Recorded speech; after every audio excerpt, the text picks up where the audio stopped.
Saludos estimados colegas y bienvenidos al episodio 3 de Vainas de Charolas, un podcast orientado a discutir temas y artículos científicos de relevancia en el ámbito de la oftalmología a nivel mundial. Yo soy su anfitrión Francisco Santos Dácaret y el día de hoy hablaremos sobre toxicidad retinal y del nervio óptico. Estamos subdiagnosticando. Este podcast fue inspirado por un clinical update en la revista iNet Magazine, ¿verdad? Fue hecho por Annie Stewart a varios especialistas y básicamente preguntándoles sobre los principales medicamentos que causan toxicidad retinal y qué es lo que se está haciendo actualmente o qué tipo de diagnóstico, filtro, seguimiento se le está dando a estos pacientes. Es un tema de relativa importancia porque el avance de la medicina ha sido exponencial en las últimas décadas y están apareciendo cada día nuevos medicamentos de los cuales todavía no hemos llegado a entender completamente sus efectos adversos, específicamente en las áreas de inmunobiológicos y drogas contra el cáncer, incluso medicamentos que están haciendo efecto a nivel intracelular, donde estamos utilizando virus específicamente para entrar a células específicas y hacer tratamientos a nivel de ADN. Entonces todavía no tenemos un entendimiento completamente de los efectos secundarios de estas nuevas drogas a nivel ocular, pero vamos a intentar hacer un resumen de las principales y qué es lo que se viene en el futuro. Si usted no es médico y está viendo o escuchando este programa, recuerde que los efectos secundarios de los medicamentos no son 100% en todos los pacientes. Entonces muchas de las cosas que vamos a hablar aquí, por favor no entienda como que hay que suspender el medicamento si lo está usando de inmediato.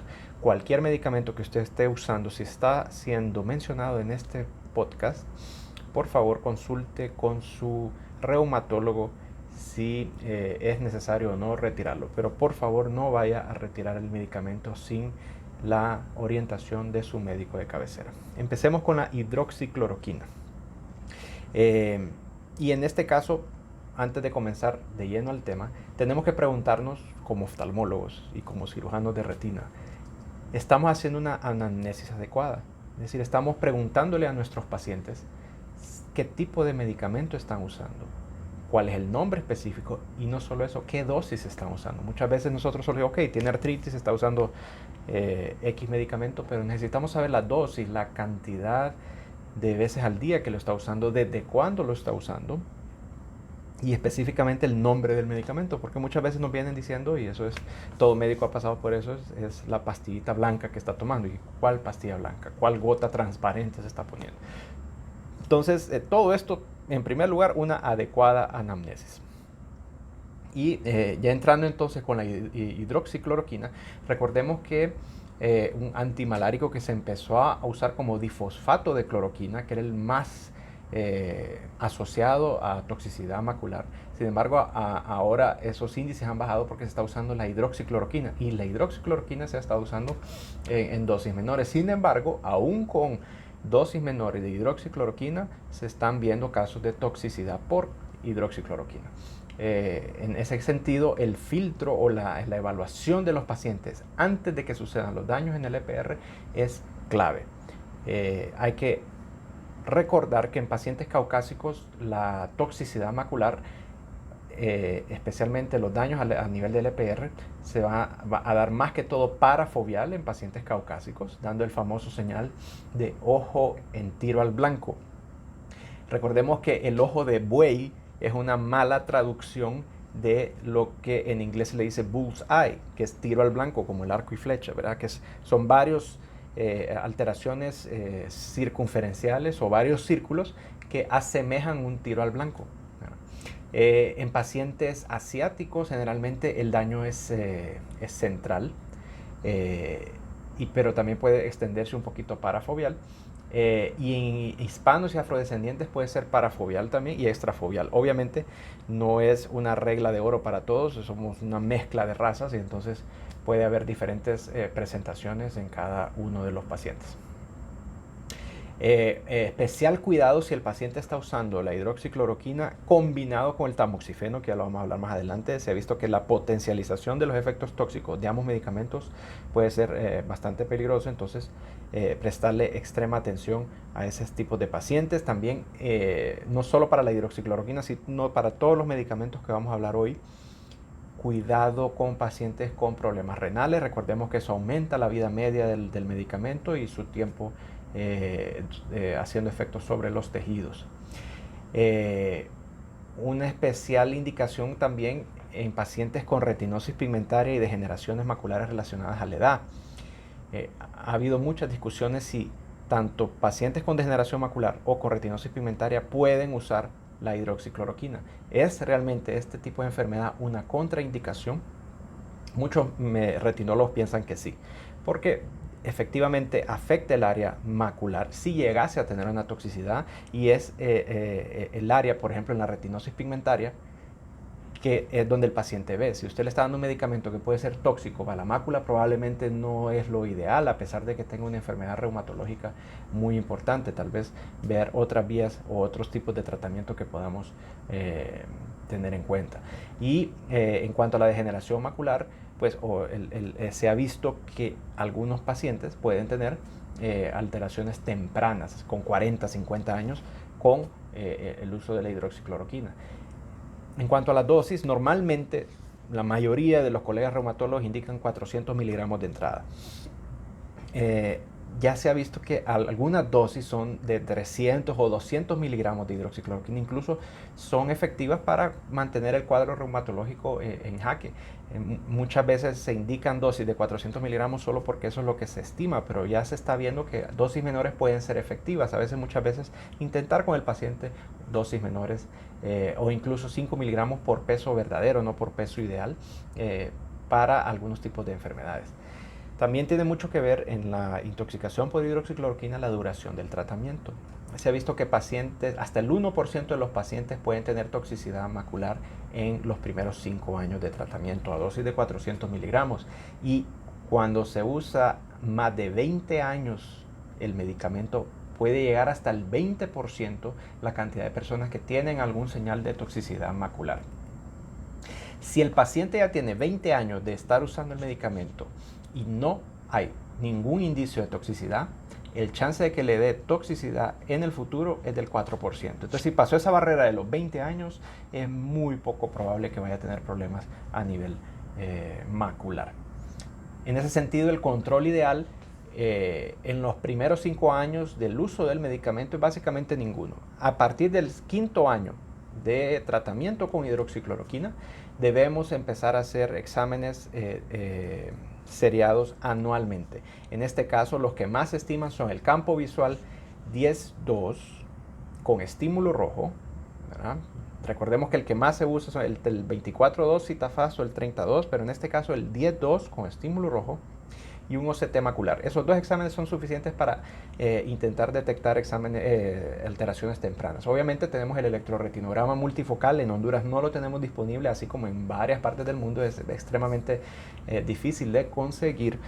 Sin embargo, también puede ser útil en la detección temprana de estas alteraciones. Ya hay algunos casos reportados de pacientes con evidencia clínica de maculopatía en albo o en tiro al blanco, que tienen el electroretinograma multifocal normal. Entonces, tampoco es como que las alteraciones en el electroretinograma multifocal son patogneumónicas. Una combinación de los 3 exámenes sería lo ideal, pero si no tenemos el electroretinograma, nuevamente, campo visual 10-2 con estímulo rojo y OCT macular una vez al año a partir de los 5 años de usar hidroxicloroquina, 400 miligramos o la dosis que se indique. De nuevo, la hidroxicloroquina vino a disminuir mucho los casos de toxicidad, pero todavía se están dando casos reportados en la literatura.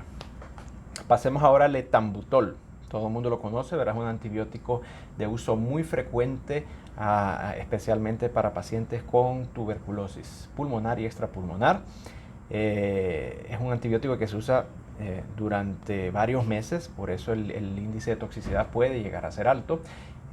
Generalmente el paciente se presenta con baja visual y fotofobia, especialmente dificultad para adaptación al oscuro. Y tal vez lo más característico, pero no necesariamente lo primero, es la falta de visualización de colores o la discromotopsia. Por eso es importante que en estos pacientes, antes de iniciar tratamiento, se le haga un examen de visión de colores. Porque nosotros podemos ver si él ya tenía una alteración antes de, y después no confundirnos a mitad de camino por una toxicidad por etambutol. El seguimiento de estos pacientes debe ser mensual. Es decir, desde que inicia el tratamiento con etambutol, tiene que ser revisado por un oftalmólogo una vez al mes, con agudeza visual y visión de colores. No hay necesidad de hacer OCT ni campos visuales. Generalmente las dosis abajo de 30 miligramos por kilo día están a salvo. Son casos que muy raras veces presentan toxicidad del disco óptico. Sin embargo, no están exentos. Ojo con pacientes con alteraciones renales, de nuevo pueden alterar la vida media del medicamento. Y la ventaja que de todas las que vamos a hablar hoy, es la única que es reversible si suspendemos el etambutol. Entonces, si lo detectamos a tiempo, la visión de colores regresa, la baja visión desaparece y la adaptación al oscuro vuelve a ser a lo normal. Entonces, mucho cuidado con los pacientes que están usando etambutol. Hablemos ahora del pentosan. El pentosan es un medicamento que se ha venido usando mucho para la cistitis crónica, especialmente en mujeres. Este tipo de medicamento puede darnos lo que le llamamos una maculopatía pigmentaria central bilateral. En casos muy severos puede darnos atrofia geográfica. Generalmente es asintomático y si da síntomas da una pobre adaptación al oscuro. Siempre hay que sospechar de toxicidad medicamentosa en maculopatías pigmentarias, específicamente en pacientes con 40, 50 años, que empezamos a ver alteraciones pigmentarias en la retina. No sabemos si son drusas, no sabemos si son otras cosas, y tienen 50 años, están usando varios medicamentos. Siempre sospechen una toxicidad macular en estos pacientes.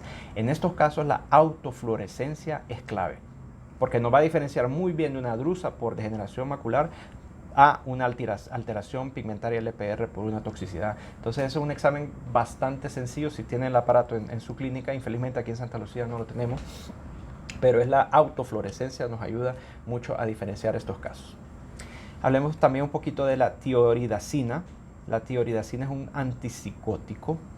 Generalmente da alteraciones retinales en dosis mayores a 1000 miligramos por día, y lo que sucede es una disrupción del epitelio pigmentario de la retina, no solo en la mácula, sino que puede extenderse hasta la periferia, y el efecto es acumulativo. Por ser almacenado en el EPR, puede continuar el daño a nivel de la retina aún descontinuando la droga. Entonces es uno de los antipsicóticos que sí llega a dar problemas. Infelizmente, aunque suspendamos el medicamento, avanza. Y de nuevo, son dosis bastante altas, son dosis prácticamente de 1 gramo al día. Sin embargo, si hay algún paciente suyo que esté bajo este régimen de medicamento, se recomienda un control anual también.